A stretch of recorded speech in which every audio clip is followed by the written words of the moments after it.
I want out. Out the game and out of New York. I'm thinking I can transfer to Spelman next semester.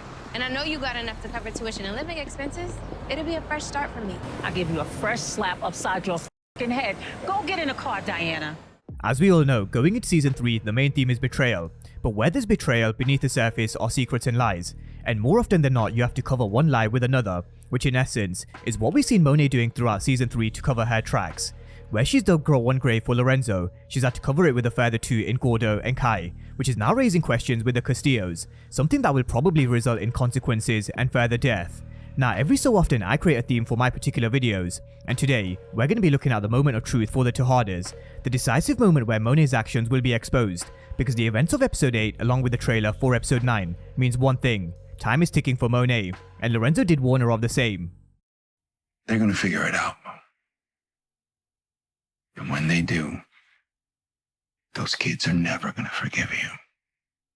Lorenzo's foreshadow warned Monet of how the kids are going to find out about Monet's lies, and when they do, they're never going to forgive her, and we are getting closer to that moment where Drew and Diana find out. Now, I do say Drew and Diana because Kane is someone who's already put 2 and 2 together, but not only do I think he's biding his time with the information he has, I think he's slightly scared of what Monet's capable of. What? You sweating I'm aiming for you next? It's good I ain't kill your father, huh? Monet has a habit of threatening her kids which dates back to all the way to seasons 1 and 2, and after what she did to Lorenzo, can we rule it out? I definitely don't think we can. But Kane is someone who's trying to be family first, and now is not the right time to blow up Monet's secret. But when will the right time be? Is there ever going to be a right time to expose Monet because of how she's threatened each one of her kids in different ways? Now, this was a tweet from Stars which read, "Controlling parents create villains, and will Monet push Diana too far?" Which is something I'm going to come back round to, so just keep this tweet in the back of your minds. I'm going to come back to it. Now, since season 1, Monet's been nurturing and mentoring Diana to be the brains of the operation, and so we have seen moments in season 2 where it was literally like mother like daughter. We even had Kane telling Diana she was acting just like Monet, and so fast forward to season 3, this time we have Diana admitting the same. But who is Monet? She's controlling, she's manipulative, she's a liar, and she's a devil. One of the most evil parents that we've come across in the Power universe. She's someone who wasn't afraid to kill Dante Spears, the father of Zeke, and in season 3, she had Lorenzo killed, the father of Drew, Diana, and Kane. She also used Diana to get rid of Detective Whitman and making her an accessory to murder. Now, season 3 actually started with Monet blaming Diana for the death of Zeke, and the way she treated Diana by giving her the cold shoulder was definitely harsh, which made Diana feel as if she no longer belonged with the Tejadas. So you can see why Monet was worried at the start of 308. When Zeke died, I did Diana dirty. But I was out of my head, Drew. She gotta understand that. She knows she did Diana dirty, and Diana had every reason to flip on Monet when she was being questioned by Jenny Sullivan and Blanca Rodriguez, but in this moment, she definitely stayed strong. As a Tejada, she would have been prepped for this moment, and it showed. By the time in my breakdown, I did say, had Diana known the truth about Lorenzo's death and Monet's involvement, I do think the script could have been very different. If Diana knew Monet had Lorenzo killed, then I think there could have been a possibility where she could have handed Monet Tejada to law enforcement.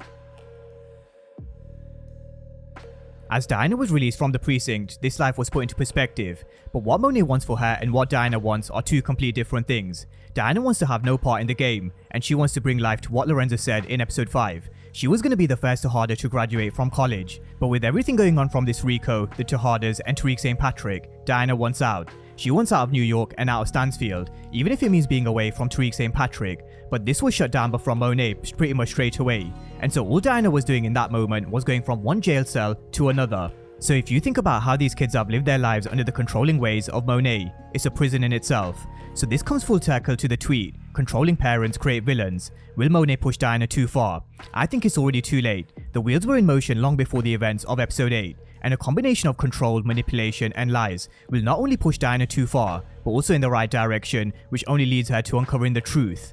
In my trailer breakdown, I reference how this was most likely Detective Whitman's police report of Lorenzo's fingerprints. Now, how she seems to have got her hands on this file is yet to be seen, because Monet did say she got rid of her copy, but who knows if that's true.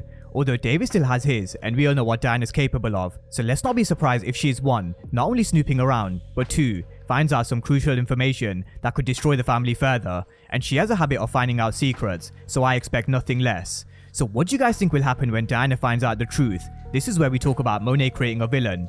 Monet's the one who's nurtured and mentored Diana into the woman she's become and the person we're now seeing. Diana didn't choose where she was born, she didn't choose the circumstances she was born into, and she certainly didn't choose her parents. Now, when you're being controlled by someone like Monet Tejada, what Diana was taught at a young age is pretty much all she knew until she learned otherwise. But after Diana was exposed to more ideas with her learning about how the world works, she now wants a different life, which is outside the game. But we all know Monet, and she's never going to let that happen, not under her watch. It's a very similar scenario to what we're seeing play out in Raising Kanan. Lou, Marvin and Kanan will never truly be free for as long as they're on the Rockstum, and I think we all know what they need to do. So bringing it back to Ghost, I think Diana knows what she has to do to get out from under Monet's thumb, and I think she's the only one that's capable of bringing Monet down as well. Their relationship is going to be very similar to what we saw play out with Tariq St. Patrick and Ghost, and I think we all remember how that ended, and how Tariq is somewhat mirroring his father.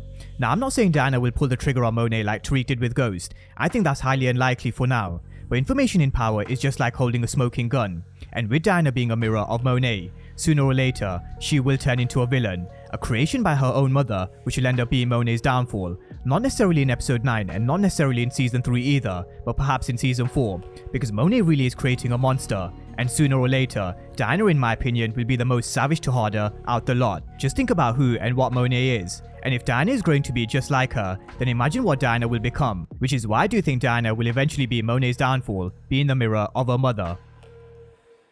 Now, coming away from Monet's relationship with Diana, and how we're getting closer to her being exposed for her lies, there's also another burning issue and moment of truth for the Tejadas, Western Holdings. Now, this is one of the rare occasions where I actually do agree with Monet. Those men in Wall Street and suits and ties, they never want to see you do well. They're happy to take your money, but they're some of the biggest crooks around, and unfortunately it's the failed society and world we live in. From financial institutions, politicians, and the world we live in on social media, everything is controlled from what we consume and what we can and can't do. So one thing Monet can't do is get her money back. She said she wanted her money back by Monday, which I can only assume will come full circle in episode 9. And when she realizes she's not just only losing Diana, but everything Kane invested into Western Holdings, I can't wait to see her face. So where I previously said the look on Kane's face when he saw Lauren was priceless, I really can't wait to see the look on Monet's face when she finds out Western Holdings is a Ponzi scheme, because she will definitely lose her shit, and she'll want Lucas Weston's head on a spike. But that's a breakdown of the relationship between Diana and Monet, and how it seems like Monet is about to lead Diana right to the truth, something which will most likely definitely backfire, and when it does, this is the moment of truth. Will Monet lose Diana as well as Drew and Kane, especially based on Lorenzo's foreshadow? But could she also be left without nothing when she realizes Lucas Weston is taking her for a ride? Because let's be real, she's not getting any of that money back from those men on Wall Street. So drop all your thoughts down below and let me know your thoughts on how you see this ending for Monet in season 3.